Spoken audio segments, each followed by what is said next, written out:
신율의 뉴스 정면 승부 2부 시작하겠습니다. 한 주간의 정치 뉴스 총정리해보는 시간이죠. 바로 주간 정치 매치인데요. 자, 오늘도 대한민국 최고의 정치 분석가 두 분과 함께하겠습니다. 한 분씩 소개해드리죠.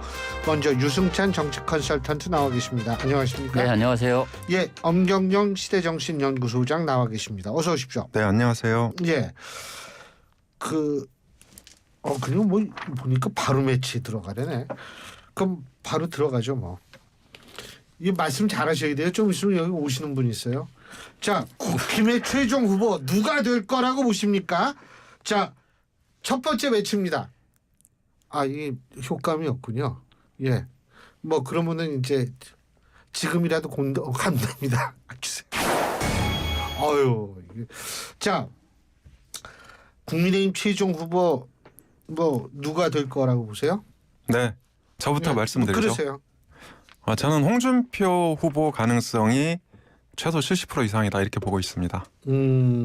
왜요? 왜 그러냐면 일단 지금 4명 후보 중에서 경쟁력이 가장 이제 대이재명 후보 대결 구도에서 제일 앞선 것으로 그동안 이제 쭉 결과들이 나왔고요. 그리고 4명 후보 중에서는 그래도 이게 그 보수 정통성 기반을 갖고 있다. 이렇게 볼 수 있을 것 같고, 또 이 관록의 힘이라는 걸 무시할 수 없거든요. 그러니까 지난 2017년에 대선 후보로 출마했었고, 또 지난 2022년에는 경선에서 2위 했죠. 이런 것들이 저는 이제 복합적으로 작용하면서 홍준표 후보가 최종 대선 후보로 확정될 가능성이 크다 이렇게 보고 있습니다. 예, 어떻게 보십니까? 저도 원래 홍준표 후보였는데 최근에 약간 기류가 이게 지금 3강 일약체제여서 사실 3강 중에 누가 돼도 사실은 지금 흐름으로 보면, 그런데 상승세로 보면 한동훈 후보가 좀 상승세에 있지 않나라는 생각이 좀 듭니다. 아니, 왜 김문수 후보를 왜 아무도 안 얘기하죠? 좀 있으면 오세요. 이거. 아니, 근데 나가시다 만나실 거야 아마. 어떻게 하시려고 그래요? 아니 근데 이게 이제 저희는 호불호를 갖고 이렇게 말씀드리는 것이 아니고 객관적인 데이터가, 네, 각종 데이터 또 분위기, 어제 마수토론 이런 것들을 종합적으로 평가해서 객관적으로 말씀드리는 거예요. 최근에 어쨌든 TV 토론을 거치고 또 이제 그 여의도 연구원 그 윤희수 원장이 그 비상계엄에 대한 반성문을 좀 기존의 그 국민의힘 기조보다는 좀 강하게 내지 않았습니까? 저는 아주 감명 깊게 봤습니다. 네, 그게 저는 한동훈 후보한테 좀 유리하게 작용할 수 있다. 그런 한동훈 후보가 계속해서 이제 주장해 왔던 뭐 그 당의 반성에 대한 얘기인데, 어쨌든 전체적으로 보면 이제는 탄핵의 강을 넘어서려고 하는 그 움직임이 있는 것이 아니냐, 그러니까 이런 생각이 들고요. 전체적인 흐름에서 이것이 국민의힘 당원이나 지지자들에게도 일정하게 어쨌든 그 탄핵의 강을 건너지 않고는 대선을 해볼 수가 없다. 뭐 이런 인식들이 좀 확산되고 있는 것이 아닌가 하는 생각이 들어서, 그런 흐름, 추세를 반영한다면 그 한동훈 후보에게 기회가 있지 않을까 하는 생각이 듭니다. 제가 여기는 없지만 윤희숙 여의도 연구원장의 그 얘기 그거요. 그게 윤희숙 원장 개인의 그냥 결단에 의해서 한 걸까요? 아니면 지도부와의 어떤 교감 속에서 있을까요? 어떻게 보세요? 네, 국민의힘 지도부 회의를 보면은, 그러니까 최고위원 회의에 여의도 연구원장이 배석으로 들어갑니다. 매주 들어가고, 그리고 이제 주요 현안에 대해서 여의도 연구원장이 브리핑을 하죠. 그러니까 각종 자료를 당대표나 원내대표한테 제공을 하고, 이런 식으로 이제 협조 관계가 있는데요. 윤희숙 연구원장 같은 경우에는 소신이 굉장히 뚜렷한 사람입니다. 그래서 과거에 윤석열 정부 출범했을 때도 윤 전 대통령하고 그렇게 껄끄러운 그런 관계였고, 또 윤희숙 원장 같은 경우에는 교수 출신이지 않습니까? KDI 교수는 아니고요. KDI 연구원. 연구. KDI 교수라는 건 KDI 내에 국제대학원이 있거든요. 거기 교수인 거하고, 원래 우리가 KDI 하면 일반 연구소, 그 연구소의 연구위원이죠. 아무튼 내용상 교수에 가깝다. 저는 그렇게 이제 그렇죠. 해도 되죠. 그럼요. 그래서 이 신일 교수님도 제가 존경하는 것 중에 하나가 소신이 뚜렷하기 때문에 존경하는데요. 그 자꾸 사회생활 하지 마시고 윤희숙 원장도 소신이라는 게 없어요. 예, 윤희숙 원장도 이 소신이 굉장히 뚜렷하다. 그래서 저는 이렇게 봅니다. 이 정강 정책에 대한 연설에서 본인이 사과한 거 아닙니까? 그래서 이거를 이제 저는 뭐 당대표나 원내대표한테 정확히 컨펌 받았다 이렇게 보기보다는 뭐 대략 이런 내용으로 정강정책 연설을 하겠다. 저는 이렇게 이제 묵인? 그렇죠. 그러니까 이제 반은 통보. 왜냐하면 사실은요. 지금 국민의힘은 그 반백기 시대입니다. 그러니까 제가 왜 반백기라고 표현을 하냐면 리더십 공백기 이렇게 하면 리더십이 없는 상태잖아요. 근데 지금 국민의힘 지도부는 리더십이 있긴 있는데 절반의 리더십이다. 그래서 저는 이제 반백기 시대라고 리더십이라고 표현을 하고 싶은데요. 그런 상황에서 저는 윤희숙 원장의 소신이 한 50% 이상 작용한 거다. 예, 그러니까 반통보 이렇게 지도부한테 이렇게 하고 저는 연설을 했다고 보는데요. 저는 이제 그 배경에는 이 안철수 의원이 뜻하지 않게 4강에 진입한 것이 하나의 기폭제가 됐다고 봅니다. 예, 그래서 이게 국민의힘 내부에서 우리도 이제 그 대선을 치러야 되는데 미래로 나가보자 이런 여론이 생기고 있는 거고요. 그리고 오늘 이제 오후에 무슨 일이 있었냐면 판교에서 안철수 후보하고 개혁신당 이준석 후보가 이게 AI 이 노상 토론회를 개최를 했어요. 그 노상이잖아요. 노상. 예, 그래서 이게 이제 거리에서 그냥 한 거죠. 예. 예. 그리고 여러 언론이 유튜브로 생중계를 했는데요. 이런 분위기가 국민의힘 그 안팎에서 이 다이내믹 역동성을 키우고 있단 말이죠. 그래서 저는 이런 분위기가 다음 주나 다다음 주쯤 되면 국민의힘 지지율하고 민주당 지지율로 비슷해지거나 역전할 것으로 보고 있습니다. 예. 뭐 저는 단독 플레이라고 보기에는 당의 반발이 별로 없어요. 그러니까 권성동 그 원내대표도 수직적 당정 관계가 오늘날의 사태를 초래했다는 말로 이제 윤희숙 그 원장의 말을 이제 지지하는 듯한 발언을 했고요. 김문수 후보는 간절한 목소리다. 뭐 이런 아주 짤막한 평을 했고 안철수 후보는 깊이 공감한다. 온전히 따르겠다. 뭐 이런 이제 얘기를 했거든요. 그러니까 윤희숙 원장의 발언에 대해서 이건 사전에 뭐 이렇게 허락을 받은 건 아니지만 일종의 그런 이 반성과 혁신이라는 기조는 좀 잡힌 것 같고요. 이걸 어떤 방식으로 그런 물꼬를 틀 거냐. 그러면 이제 연구원장 입을 통해서 일종의 쿠션을 한번 돌렸다 이렇게 갑자기 뭐 거기 당구 얼마 치세요? 아니 저는 당구 잘 못 치는데요. 아니 당구 영어가 막 튀어나오네. 그러니까 아무튼 그 당 지도부가 갑자기 어느 날 또 이런 기조로 가면 그건 좀 약간 이상할 수 있으니까 연구원장이 먼저 치고 나가고 어쨌든 그런 흐름들을 좀 유지하려고 하는 것이 아닌가 하는 생각이 들고요. 그런 측면에서는 어쨌든 좀 만시지탄의 느낌은 좀 있는데 국민의힘이 어떤 변화의 조짐을 보인 것이 아닌가 하는 생각은 좀 듭니다. 네. 일부에서는 이렇게 분석을 하는 경우가 있더라고요.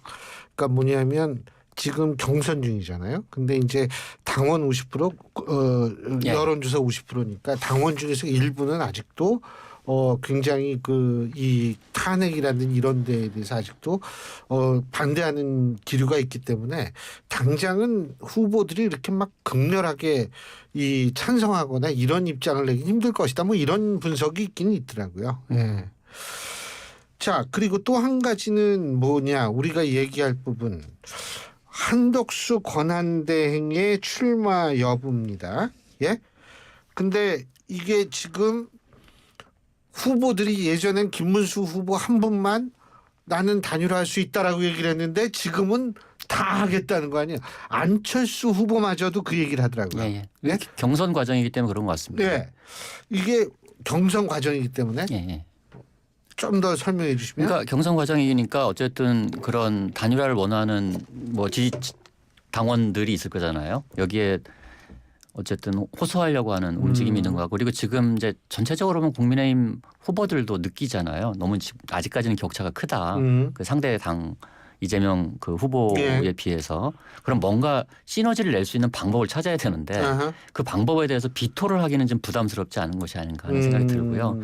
그 제가 방송 들어오기 전에 언론 기사가 하나 떴는데 그 한덕수 권한대행이 그 5월 초에 사퇴를 하고 국민의힘에 입당한다는 뉴스가 떴어요. 그러니까 국민의힘 입당해서 그거 쉽지 않을 텐데. 그건 쉽지 않은데 아무튼 굉장히 뭐 보도가 몇 개가 나왔더라고요. 그 파이낸셜 뉴스에도 예. 보도가 나왔고. 근데 이제 뭐 그게 저는 뭐 바람직한 것 같지는 않아요. 왜냐하면 공당이 경선을 통해서 후보를 뽑았는데 그 당에 또 다른 사람이 들어와서 또 예. 그걸로 단일화라고 할 수 있나요? 같은 당에서 이건 사실 이제 경선 룰을 위배하는 건데 아무튼 그런 얘기들까지 나오고 있는 상황인 걸로 봐서 예. 예. 아무튼 그런 측면, 그러니까 단일화에 대해서 예전에 출마 자체를 반대하던 후보들도 단일화에 대해서 긍정적인 기류로 바뀐 것은 저는 이제 당내 경선이 굉장히 치열하기 때문에 3강 그 접전이 일어나고 있기 때문에 한 표라도 더 얻으려는 뭐 이런 그 노력의 일환 아닐까 하는 생각이 듭니다. 우리 박재 PD가 지금 올린 거 보니까 파이낸셜 뉴스가 보도한 거고요. 지금 말씀하신 대로 한덕수 권한대행이 내주에 사임하고 5월 초에 국민의힘에 입당해서 단일화를 추진한다. 5월 3일 이후에 하간 국민의힘이 입당할 것 같고 5월 11일까지 단일화 추진 계획이 있다. 자, 말씀하십시오. 네. 이런 보도입니다. 네, 제가 좀 더 과학적으로 목이 메이신 모양이네. 제가 좀 더 과학적으로 설명을 드리겠습니다. 5월 3일 이후에 대선 후보가 확정된 다음에 입당해서 단일화를 추진하겠다는 것은 국민의힘 대선 후보 선출 과정에 대한 프로세스가 없거든요. 그렇게 하는 거는. 그래서 저는 그거는 파이낸셜 뉴스의 보도가 오보일 가능성이 크다 이렇게 보고 있습니다. 그리고 이제 국민의힘 후보들이 왜 한덕수 후보와 단일화로 입장을 선회했냐. 몇 가지 분석할 수 있는데요. 첫 번째는 김문수 후보가 한덕수 권한대행을 등에 업고 이게 이제 그 선거운동 드라이브를 걸고 있기 때문에 이것을 차단하기 위한 방편인 거죠. 그러니까 쉽게 말해서 다른 후보들은 한덕수 권한대행 출마 단일화 다 반대하고 김문수 후보만 찬성한단 말이죠. 그러면 한덕수 권한대행을 지지하는 표가 김문수 후보한테 다 갈 거 아닙니까? 그래서 이걸 이제 차단하기 위한 그런 그 고육지책으로 입장을 선회한 거고요. 두 번째는 안철수 의원 4강 진입을 계기로 이게 흥행과 당 지지율 반전의 계기가 마련되면서 이 후보들이 자신감이 생긴 거예요. 그래서 국민의힘 후보가 선출이 되면 누가 되든 홍준표 후보가 되든 김문수 후보가 되든 한동훈 후보가 되든 한덕수 후보와 단일화를 해도 충분히 이길 수 있다. 이런 자신감이 생긴 거죠. 그것이 바로 오늘 한국갤럽 여론조사에 나타난 지지율이다. 이렇게 이제 볼 수 있을 것 같고요. 네, 그리고 그 유승찬 대표께서 말씀하신 대로 이제 한덕수 권한대행이 다른 진영, 그러니까 범진보 진영이나 중도를 대표하는 그런 인물은 아니지만 어쨌든 이제 호남 출신이고 또 과거 범진보 정부에서 오랫동안 일을 했기 때문에 어느 정도 시너지도 있을 수 있다. 이렇게 이제 판단한 세 가지 이유가 있는 거죠. 아니 제가 이건 제가 아니고 날짜별로 해가지고 좀 설명드릴 게 있어요. 우리 청취자 여러분한테. 이게요. 지금 이제 뭐 좀 있으면 하여간 가부간의 결정을 해야 되는 게 왜 그러냐 하면 당 밖에서 무소속으로 출마를 했을 경우에 이 단일화를 빨리 추진하지 않으면 다시 말해서 5월 10일에 이전까지 단일화가 안 되면 이거는 무소속으로는 출마할 수 있어요. 근데 이게 돈을 한 푼도 못 받거든요. 그렇죠. 예. 이런 문제가 발생을 하고 두 번째 문제의 발생은 뭐냐면 이 돈 문제입니다. 제가 얘기한 것처럼. 뭐냐면 자 무소속으로 해서 단일화가 된다면 하루빨리 국민의힘에 들어가야 됩니다. 그렇죠. 안 그러면 국민의힘이 200억에 달하는 그 보조금을 받을 수가 없어요. 그렇기 때문에 당연히 그때는 들어갈 수가 있다는 거죠. 하지만 그 전에 들어가는 건 저는 그건 잘 모르겠어요. 근데 어쨌든 그래서 지금 시간이 얼마 안 남았어요. 오늘이 4월 25일이면 진짜 뭐 다음 주 내주 초나 이 정도 이게 5월 넘어가면 좀 얘기가 힘들어져요. 그러니까 이제 저는 뭐 아예 근거 없는 낭설은 아닌 것 같다. 그러니까 네. 교수님 말씀하셨듯이 근데 그런 저는 단일화 한 다음에 들어가야지. 단일화하기 전에 들어가면 소용이 없다. 아, 이거 안 된다는 거예요. 이거 당원 당규가 있는데 아무리 힘든 근데 단일화가 요즘에 있어도. 상초의 일들이 너무 많이 맞아요. 벌어지는 네, 관계로 그리고 이제 국민의힘 같은 경우에는 민주당도 마찬가지지만 대선 후보가 되면 사실상 당권을 행사할 수 있거든요. 그렇죠. 네, 그래서 지금 같이 이제 일종의 변칙을 통해서 새롭게 경선을 하거나 단일화를 해야 되는데 그런 프로세스가 여태 한 번도 없었어요. 그러니까 단일화를 하든 경선을 하든 하려면 대선 후보가 선출됐을 때 밖에서 해야 됩니다. 맞아요. 안에 들어오는 순간 그런 프로세스를 만들 수가 없어요. 만들 수가 없죠. 네, 그리고 이제 최근에 그 여론 흐름을 보면 국민의힘 이 전당대회가 흥행을 하면서 대선 주자들, 대선 후보들의 지지율이 올라가고 있어요. 그리고 한덕수 권한대행 지지율은 꺾였단 말이죠. 이것이 이제 한덕수 권한대행 측을 좀 당황스럽게 만든 게 아닌가. 그래서 저는 일종의 혼선이 좀 왔다 이렇게 볼 수 있을 것 같습니다. 그렇죠. 한덕수 권한대행의 지지율이 사실 반기문 전 그 유엔 사무총장 수준으로 뭐 두 자릿수 이상을 반기문 총장은 예. 처음 나왔을 때 20% 그러니까 그 1년 정도가 이상 1위 했어요. 여야 그 정도가 아니고 지금은 어쨌든 계속 좀 꺾이고 있는 추세잖아요. 전체적으로 국민의힘 경선이 본격화되면서 꺾이고 있는 추세이기 때문에 사실 그렇게 강한 지분을 지금 요구할 수 있는 상황인가 하는 생각은 좀 들어요. 예. 아니 근데 어쨌든 한국갤럽 아까 엄 소장님 말씀하신 게 지난 20일부터 24일까지 전국 성인 1,005명을 대상으로 한 전화 면접 조사고요. 자체 조사입니다. 한국갤럽 자체 정례 조사고요. 자세한 내용은 중앙선거 여론조사 심의위원회 홈페이지를 참조하시면 되는데 이거 보면은 지금 한덕수 권한대행의 지지율이 6%. 그러니까 이게 7% 나오지 않았나요? 제 기억으로. 그렇죠. 아니 그 7% 나오고 7이나 6이나 네. 근데 뭐 어쨌든 한동훈 후보가 8% 나왔습니다. 정말 오랜만에 1등을 했죠. 예. 그러니까 이게 뭐 격차가 크지는 않지만 예. 오차 범위 내의 격차지만 근데 요거는 약간 추세적으로는 의미가 있는 것 같아요. 그러니까 2%가 오른 거거든요. 한동훈 후보 같은 경우는 2%포인트 올랐죠. 예. 그리고 김문수 후보는 2%포인트 떨어져서 6%. 그다음에 홍준표 후보가 7% 갔죠. 예. 이런 상황 직전 조사 대비입니다. 지금 말씀드린 예, 뭔가 추세상으로는 좀 한동훈 후보가 약간 치고 올라오는 분위기. 뭐 네, 이렇게 맞습니다. 저도 이제 어제 마수토론 처음 첫 번째 있었잖아요. 예. 그래서 처음부터 끝까지 다 보진 못했는데 그거 어떻게 봐요. 둘이 1시간 반 그건 진짜 TV 방송 역사상 처음이에요. 네. 그래서 이제 첫 번째가 김문수 한동훈 후보가 격돌을 했어요. 근데 제가 채널 A 유튜브로 봤는데 동시 접속자가 5만 5천 명이었고요. 열기가 대단했어요. 그 슈퍼챗이라고 그 후원금 쏴주는 거 있죠. 예. 이것도 뭐 막 소액이지만 따닥따닥 이렇게 따라붙고. 누가 가는 거예요 그거는? 그거는 이제 채널 A가 가는 거죠. 채널 A. 그리고 구글이 나또 뭐 국민의힘이 갔나 뭐 유튜브가 30% 가져갑니다. 이거 이제 나중에 고쳐야 지금 되는데요. 잠깐만요. 방금 전에 한동훈 후보와 홍준표 후보와 한동훈 후보의 유튜브가 우리 박재 비대위원한테 9만 명까지 갔답니다. 네, 그게 4시부터 시작이 되고 있는데요. 네, 제가 조금만 더 그러면 설명드리겠습니다. 우리는 지금 누가 보시는 거죠? 네? 아니에요. 아니 그래서 그래서 이제 5만 5천 명이었고 그 뒤에 김문수 후보하고 안철수 후보가 또 바로 했어요. 근데 여기는 보니까 2만 5천 명이더라고요. 그러니까 사실 또 슈퍼챗도 거의 없고 한 5분의 1밖에 안 나왔어요.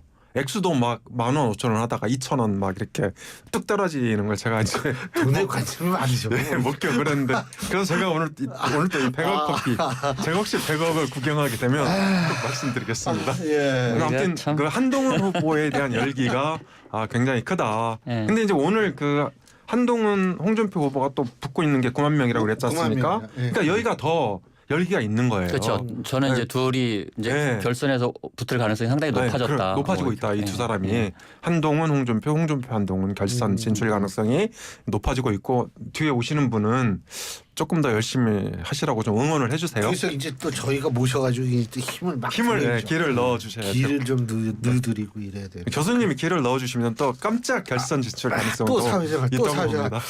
또 사회생활. 근데요, 제가 그 신동욱 대변인하고 후보하고 인터뷰를 할 때 그 얘기는 했어요. 이분도 방송 오래 하신 분이니까 예. 1시간 반을 둘이 하면은요. 사실은 보는 사람이 좀 지쳐요. 이게 더구나 오늘은 3시간을 하거든요. 둘이서. 그렇죠. 예. 이렇게 되면 이게 토론 진행하면서 우리가 철칙으로 얘기하는 게 보통 사람이 집중할 수 있는 시간이 생각보다 그렇게 길지 않다는 거예요. 그래서 야, 그거 어떻게 그렇게 되지? 그래서 제가 오늘 안철수 후보 측 어떤 분을 만났는데 안철수 후보는 한 번밖에 못했잖아요. 네. 그 대신 오늘 이준석이랑 이준석 그래서 의원이랑 급격하게 이준석과의 토론을 잡은 거고요. 이제 그거라도 해야 되겠다 해서. 근데 뭐 사실 그 토론이 더 의미가 있을 수는 있어요. 그 미래지향적이죠. 네. 저도 유튜브로 네. 잠깐 이제 보다가 왔는데요. 네. 굉장히 분위기도 좋고 또 이게 안철수 후보나 이준석 후보도 뭐 이렇게 말을 재밌게 잘 하잖아요. 그러니까 서로에게 좀 윈윈인 네. 토론회라고 볼 네. 수 있죠. 네. 그리고 그 두 분 다 전문가잖아요, 사실은. 네, 사실은 또 전문가죠. 전문가니까 이 전문가의 특징이 뭐냐? 어려운 걸 알기 쉽게 풀어줄 수가 있어요. 네, 맞습니다. 이게 강의도요. 자기가 모르는 거를 하면은 일부러 막 라틴어 갖다 쓰고 막 상대방이 듣는 걸 포기하게끔 만들면서 동시에 뭐냐 하면 야 뭔가 유식은 한 것 같은데 뭔 소리는 모르겠다 이런 거를 유도하거든요. 진짜 잘하는 사람은 강의를 쉽게 합니다. 혹시 과거에 강의를 그렇게 어렵게 하신 거 아니세요? 어떻게 하셨죠? 근데 그 마찬가지로 두 사람이 전문가니까 쉽게 그것도 굉장히 재미있을 것 같아요. 지금 홍준표 후보 지금 둘이 토론하고 있는 거죠? 한동훈 홍준표. 근데 자꾸 딴 방송 홍보하지 마시고. 아니 근데 그게 이렇게 이제 어쨌든 동접자 수가 9만 명 넘었다. 9만 명 정도면 상당히 이제 관심을 끌고 있는 건데 제가 지난번에 홍준표 후보 토론하는 거 보니까 예전만 못하시다 이런 그러니까 순발력이나 이런 게 아직 예전보다 약간 좀 떨어지지 않나 감이 뭐 이런 생각이 좀 들긴 하더라고요. 근데 나와 있는 후보들이 다 제가 볼 때 전달력은 좋아요. 제가 볼 때 김문수 후보도 그렇고 홍준표 후보도 그렇고 저 한동훈 후보도 그렇고 안철수 후보도 그렇게 얘기를 하면은 사람이 이렇게 집중하게 그게 전달력이거든요. 그렇죠. 네. 말이 꼭 뭐 청산유수 이거 필요 없어요. 전달력은. 그래서 그게 참 재밌을 것 같은데 근데 뭐 빅텐트는 치는 겁니까? 근데 이 빅텐트가 자칫하면 빌텐트가 될 수가 있거든요. 그래서 발음에 좀 유의해 주셨으면 좋겠습니다. 빌텐트. 근데 뭐 우리가 지난번에도 말씀드렸었는데요. 빅텐트는 그러니까 예를 들어서 범보수가 빅텐트를 친다면 중도를 대표하는 인물 또 범진보를 대표하는 인물 이런 사람을 데리고 와야 그게 진정한 의미의 빅텐트인데요. 우리나라에서 중도를 대표하는 인물 지금 없습니다. 아예. 그리고 범진보를 대표하는 인물 찾아보기 힘들어요. 예를 들어서 이낙연 전 총리가 이제 호남 출신이긴 하지만 이분은 범진보도 대표하지 않고 중도도 대표하지 않습니다. 대표하려면 세력, 쉽게 말해서 따르는 사람들이 있어야 되거든요. 그래서 지금 의미 있는 빅텐트는 딱 한 명이다. 이준석 후보인 거죠. 그래서 이제 그 한덕수 권한대행 같은 경우에는 조금 기가 빠지기 시작해서 국민의힘 경선이 진행될수록 좀 어려움에 직면할 가능성이 있거든요. 그런데 이준석 후보는 시간이 흐르면 흐를수록 점점 맵집이 세지고 불어날 가능성이 있다. 그래서 이준석 후보하고 이게 국민의힘 최종 대선 후보하고 어떻게 할 거냐.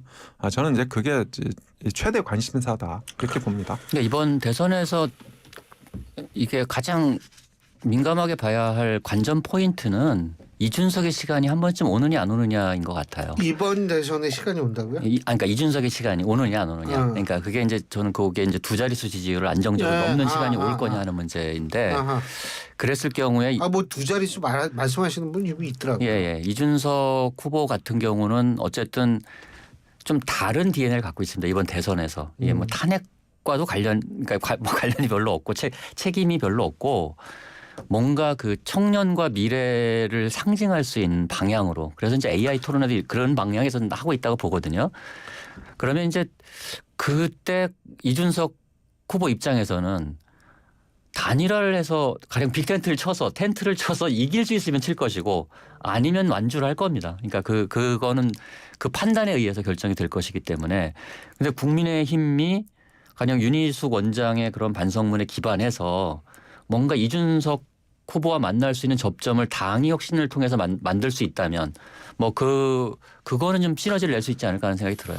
아니 근데 제가 궁금한 게 이게 예를 들면은 많은 표차가 난다라고 가정을 했을 때는 문제가 뭐 다르지만 3%에서 5% 차이로 승부가 갈린다고 이번 대선에 했을 때 이준석 의원이 어떻게 하느냐 이것이 또 자신의 정치적 미래하고도 연관이 될 수 있는 거 아니에요? 아 그렇습니다. 왜냐하면 이준석 의원이 이제 저렇게 나가서 그 독자 출마를 하고 있지만 보수 정체성을 유지하려고 그러고 있거든요. 그래서 이번 대선에서 만약에 달고도 그렇게 계속 네 그렇습니다. 그래서 네. 이제 본인 때문에 선거가 질 수도 있고 이길 수도 있다 이러면 고민할 수밖에 없습니다.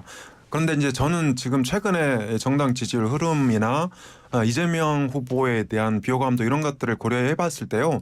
5월 3일 국민의힘 대선 후보가 최종적으로 결정이 되고 그리고 이제 후보 등록 전후로 여론조사가 나온다고 치죠. 그러면 예를 들어서 그 국민의힘 대선 후보로 홍준표 또는 한동훈 후보가 선출이 될 경우에 이재명 대표와 맞대결을 해서 예를 들어서 한 3% 정도 진다.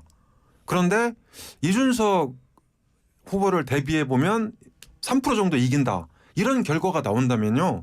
심각한 고민에 휩싸일 수가 있습니다. 그러니까 국민의힘 대선 후보로 예. 단일화를 추진할 수도 있는 거고 역으로 정치적 상상력을 발휘해서 이준석 후보 쪽으로 단일화를 추진할 수도 있다. 이긴다면 단 전제가. 그렇죠. 이긴다는 전제가 있어야 되겠죠. 저는 그게 정치적으로 상상이 가능한 영역이다 이렇게 보고 있습니다. 알겠습니다. 자, 두 번째 매치 들어가 보겠습니다. 이번 대선의 변수가 좀 빨리 나왔어요. 예. 이번 대선의 변수가 될 인물은 명태균, 윤석열, 김건희 아니면 다른 그 외의 인물 어떻게 생각하십니까? 먼저 말씀하세요. 네. 뭐 이렇게 어려운 질문을 또 준비가 안 던져놓고 되셨으면 저부터 말씀드릴게요. 아니 뭐 미리 다 이거 드렸는데 뭘 자, 저부터 새삼스럽게. 말씀드리겠습니다. 제가 이 준비할 시간을 드리기 위해서 저는 계몽 변호사 김계리가 그러니까 영향을 여기 미칠 수 없잖아 있다. 보기에. 왜냐하면 아니 그 외에 다른 인물이 그 외에 다른 인물이 있어요. 저는 정확히 질문지를 정독을 했습니다. 왜냐하면 윤 어게인이라는 신당 추진을 하려고 했지 않습니까? 아하, 그래서 네, 그래서 만약에 김계리 변호사가 이제 그 계엄으로 계몽이 된 변호사잖아요. 그래서 이 윤 어게인 신당을 만들고 여기에 이제 정광훈 목사도 흡수하고 그리고 만약에 한덕수 권한대행도 흡수하고 이렇게 해서 독자적인 어떤 그 대선 후보를 옹립을 하면 이게 최대 이게 변수가 된다. 그런 변수가 될 수 있다. 이렇게 볼 수 그 있습니다. 가능한 시나리오일까요? 제가 아까 말씀드렸지 않습니까? 정치는 상상력이라고. 정치는 상상력이다. 예. 뭐 저는 아까도 말씀드렸지만 이번 대선은 어쨌든 이준석의 시간이 오느냐 마느냐가 가장 큰 변수라고 저는 생각하고요. 또 하나는 뭐 여기 열거한 인물로 보면 윤석열이죠. 윤석열 전 대통령이죠. 그러니까 국민의힘이 그 탄핵에 대해서 어떤 스탠스를 가지고서 당을 혁신해 낼 것이냐 말 것이냐. 사실 지금 중도층으로 보면은 차이가 더 벌어지거든요. 전체보다. 네. 중도층의 마음을 어떻게 움직일 거냐 하는 문제인데 중도층의 마음을 움직이려면 어쨌든 이 헌정 질서 안에서 보수 정당이 보수의 가치를 다시 그 돋보이게 만들 수 있을 때 그때 그것이 가능한 상황이 오는 거거든요. 지금처럼 이게 탄핵에 확 눌려 있으면 안 되는데 그런 측면에서 보면 윤석열 전 대통령과 어떤 방식으로 결별할 것이냐 하는 문제가 저는 이번 대선에서 가장 중요한 포인트가 될 거다 이렇게 봅니다. 그 상상력이라고 말씀하셨는데 조금 이 시키는 의미에서 토마스 홉스라는 사람 있잖아요. 왜? 만인에 대한 투쟁. 예. 그 사람 그 쓴 책을 다른 걸 보면 상상력에 대해서 얘기를 하는데 우리가 상상력은 무한하고 막 엄청 커질 것 같잖아요. 근데 실제로 상상력은 자신의 경험의 테두리에 벗어날 수 없다라는 게 홉스의 견해입니다. 근데 그 얘기가 맞아요. 외계인 그럼 눈, 코, 입은 다 있어요. 이게 개수의 차이고 예? 어디 붙어 있느냐의 차이뿐이지. 그러니까 상상력이라는 게 완전히 무한한 건 아니라는 거죠. 그런 의미에서 제가 이제 우리 엄 소장님의 이 상상력이라고 얘기를 한 그런 거를 여러분들이 한번 생각해 보실 필요도 있지 않을까. 비판적인 말씀인 거죠? 아니요. 비판적인 게 아니라 긍정적인 얘기죠. 네, 알겠습니다. 예. 자, 근데 지금 좀 아까 제가 뉴스 보니까 김건희 여사 특검법 뭐 다시 한다고 그러는 것 같더라고요. 근데 여기에 건진법사라는 사람의 문제도 포함을 해가지고 다시 발의하는 모양이더라고요. 어떻게 보세요? 건진법사뿐만 아니고 명태균 특검법도 합치는 거죠. 김건희 특검법에. 그래서 요 세 가지를 다 합쳐서 강력한 특검법을 발의를 하는 거고요. 그리고 이제 내란 특검법도 별도로 발의하는데 지난번에는 이제 외환죄, 뭐 쉽게 말하면 이제 뭐 그 간첩죄 비슷한 거죠. 외환죄를 그때는 삭제를 했었어요. 근데 네. 이거 포함해서 다시 발의를 하겠다 이런 입장인 거고 다만 이게 그 5월 달에는 법사위에서 처리하고 네. 대선 끝나고 6월 달에 본회의 처리하겠다 이런 입장입니다. 그러겠죠. 그 전에 하면 또 뭐 거부권 문제가 나오고 그럼 한덕수 권한대행이 출마하시게 되면 최상목 부총리가 또 권한대행을 하게 되는 겁니까? 그렇게 되겠죠. 네.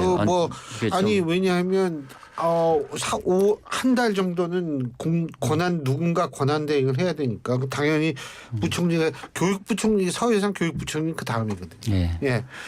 아 참 그러고 내가 한 가지만 더 지금 민주당 경선 얘기 잠깐 해야 되는데 민주당 경선에서 말이에요. 예.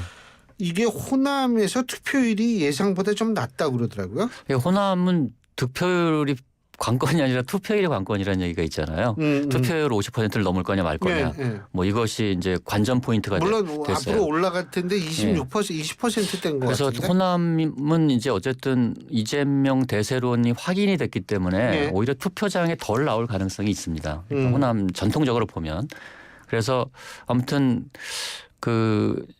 뭐 득표율은 저는 뭐 여기도 이재명 후보가 좀 압도적일 걸로 예상이 되고요. 그러니까 전국적 흐름이나 지금 뭐 이런 걸로 봤을 때 근데 투표율이 50% 미만이면 약간 좀 상처를 입을 수 있습니다. 그러니까 호남에서 어떤 대선 관심도나 어떤 이재명 후보에 대한 호감도 이런 거에 대해서 이제 약간 문제가 있을 수 있다 이렇게 이제 판단이 나올 수 있기 때문에 그래서 50%를 넘기기 위해서 뭐 총력전을 펴지 않을까 이런 생각이 듭니다. 근데 이번에 민주당 대선 후보 경선이요 투표율이 높습니다. 지난번 대선보다. 그러니까 영남권도 70% 넘었고요. 영남권 70% 네, 영남권 넘었죠. 넘어 굉장히 높았죠. 충청권도 57% 정도 50% 넘었죠. 예. 그리고 이제 호남도 온라인 투표에서 26% 나온 거고요. 네. 또 현장 투표가 있기 때문에 저는 50% 넘을 것으로 보는데 왜 이런 현상이 벌어졌냐면 총선 전후에 민주당 권리당원이 250만 명이었어요. 그러니까 당비를 납부하는. 네. 근데 이번에는 112만 명입니다. 줄었네요. 그러니까 이제 줄은 게 예를 들어 당비 납부 기간을 6개월. 지난번 총선 때는 6개월에 그러니까 2개월인가 1개월 했다 이번에는 6개월로 이제 이렇게 넓혔대요. 이러면서 이 범위 안에 들어오는 당원들이 확 줄은 거죠. 그러다 보니까 투표율도 높아지고 있는 거고 이재명 후보에 대한 득표율도 90%를 넘긴 겁니다. 그래서 저는 이번 호남 경선의 투표율 50% 넘을 것 같고요. 이 득표율은 이제 박지원 의원이 95% 예, 박지원 의원은 그렇게 장담을 예측했더라고요. 했거든요. 저도 그렇게 나올 것 같아요. 그러니까 호남에 가면 민주당 쪽 인사로는 좌장이 딱 2명 있습니다. 박지원 의원하고 전북의 정세균 전 총리. 근데 만났잖아요. 네, 얼마 전에. 엊그저께 이재명 후보가 만났죠. 그래서 호남은 이재명 쪽으로 거의 정리가 됐다 이렇게 보면 될 것 같고요. 그래서 저는 95% 득표율 95% 투표율 50% 무난히 돌파할 것 같습니다. 뭐 그럴 가능성이 높고요. 그러니까 이게 저는 이제 또 그래도 다른 지역에 비해서 호남 투표율이 좀 낮긴 할 텐데 그 얘기는 뭐냐면 이제 김동연 후보나 김경수 후보를 지지하는 분들이 이미 대사 결정이 났기 때문에 투표를 안 할 가능성이 상당히 높습니다. 그러니까 투표를 좀 덜 할 가능성. 그래서 이제 호남 지역 투표율이 낮아질 가능성은 있는 거예요. 상대적으로. 예. 근데 뭐 여론조사가 또 남아 있잖아요. 그죠? 그렇죠. 여론조사가 또 이제 어떻게 나오느냐에 따라. 근데 그쪽에서 ARS인지 전화 면접인지 그건 제가 잘 모르겠어요. 일반 여론조사는 전화 면접이죠. 근데 국민의힘은 전화 면접이에요. 예. 여론조사가. 네. 근데 여기가 어떤지는 그건 잘 모르겠어요. 여기도 아마 여론조사는 전화 면접을 할 겁니다. 자, 1분씩 제가 기회를 드릴 텐데 문재인 전 대통령 검찰이 기소했습니다. 이거를 어떻게 해석하고 계세요? 저는 검찰이 너무 무리하게 이게 정치적 기소를 했다고 생각합니다. 네. 그러니까 저는 뭐 얼핏 들어도 사위 월급을 뇌물이라고 이제 얘기한 건데 사위 맞나요? 뭐 전사위죠. 전사위. 정확히 얘기하면. 근데 그거 너무 무리한 법 적용 아닌가 하는 생각이 들고요. 특히 이제 선거 앞두고 이렇게 전격적으로 기소. 그러니까 소환 조사도 없이 기소한 거 아니겠습니까? 예. 좀 무리한 기소가 아닌가 이런 생각이 듭니다. 예. 네, 검찰이 문재인 전 대통령에 대해서 소환 조사하려고 했어요. 그러니까 소환 조사에 대해서 응하지 않으니까 서면 조사도 시도를 했는데 다 실패했습니다. 그리고 이 사건이 2021년 12월에 시민단체가 고발한 겁니다. 그러니까 3년 5개월이나 검찰이 수사를 하고 있었던 거거든요. 근데 지금 어떻게든 처리해야 됩니다. 왜냐하면 지금 대선이 끝나고는 처리가 더 복잡합니다. 그러니까 사건 자체가 표류할 수 있거든요. 그래서 지금 어떻게든지 매듭을 짓고 넘어가야 되는 상황이었고 아까 그 생활비하고 월급 말씀하셨는데 이게 이제 대충 합쳐서 한 1억 5천 6천5백 이렇게 하니까 한 2억 2천만 원 정도 되는데요. 문재인 전 대통령이 이제 딸한테 이 딸 부부한테 생활비를 매달 지급을 하고 있었어요. 근데 이제 이 사위가 취업을 하면서 그 생활비를 안 줬거든요. 이것이 그 기소의 원인이 된 겁니다. 알겠습니다. 이거는 좀 이제 추이를 지켜보면 될 것 같고요. 자, 오늘 두 분 말씀 여기까지 들을 텐데 문자 하나 소개해드리겠습니다. 5780님, 이분은 정말 감사합니다. 국민의힘 마스터롯 안 보고 5780님, 교수님 정면 승부는 단골 청취자가 듣고 있습니다. 화이팅입니다. 이렇게 이런 분이 있으시니까 저희가 고맙습니다. 힘이 나죠. 그죠? 감사합니다. 두 분 말씀 오늘 잘 들었습니다. 고맙습니다. 네, 고맙습니다. 감사합니다. 예, 지금까지 엄경영 시대정신연구소장, 유승찬 정치 컨설턴트 두 분과 함께했습니다. 나의 놀이터